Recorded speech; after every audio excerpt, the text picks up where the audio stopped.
पवित्रा बारस व्रत कथा।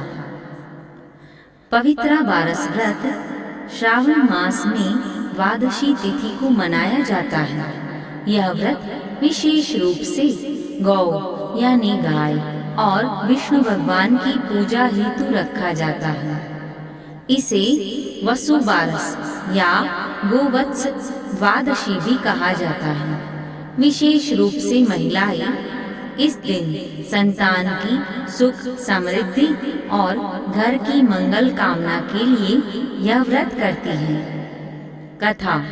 बहुत समय पहले की बात है। एक नगर में एक गरीब ब्राह्मण और उसकी पत्नी रहते थे। वे दोनों बहुत धार्मिक थे, परंतु संतान का सुख नहीं था। पति पत्नी दोनों हर दिन प्रभु की पूजा करते और गौ सेवा में लगे रहते। ब्राह्मणी नित्य गाय को चारा देती, उसकी सेवा करती और उसे अपनी बेटी जैसा मानती। एक दिन ब्राह्मणी ने श्रावण मास की कृष्ण पक्ष की द्वादशी तिथि को गोवत्स द्वादशी का व्रत करने का संकल्प लिया। गाय और बछड़े की पूजा की और दिन भर प्रभु का नाम जपती रही। रात को उसने सपने में देखा कि भगवान विष्णु और माता लक्ष्मी उसके घर आए और बोले, हे देवी, तुमने श्रद्धा और विश्वास से यह व्रत किया है। हम तुमसे प्रसन्न हैं। तुम्हें संतान सुख की प्राप्ति होगी और तुम्हारे घर में हमेशा सुख शांति बनी रहेगी। कुछ महीनों बाद ब्राह्मणी को एक सुंदर पुत्र की प्राप्ति हुई।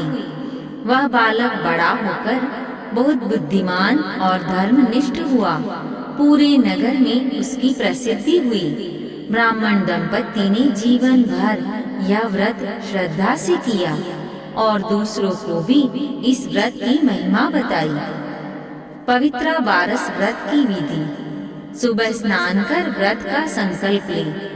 गाय और उसके बछड़े का पूजन करें। उन्हें चारा, फल, गुड़ आदि अर्पण करें। दिन भर व्रत रख कर शाम को कथा सुने।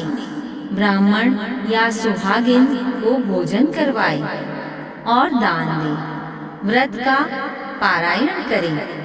व्रत का महत्व। संतान सुख की प्राप्ति के लिए, पारिवारिक सुख शांति के लिए, गौ माता के प्रति कृतज्ञता प्रकट करने हेतु और विष्णु और लक्ष्मी जी की कृपा पाने हेतु किया जाता है।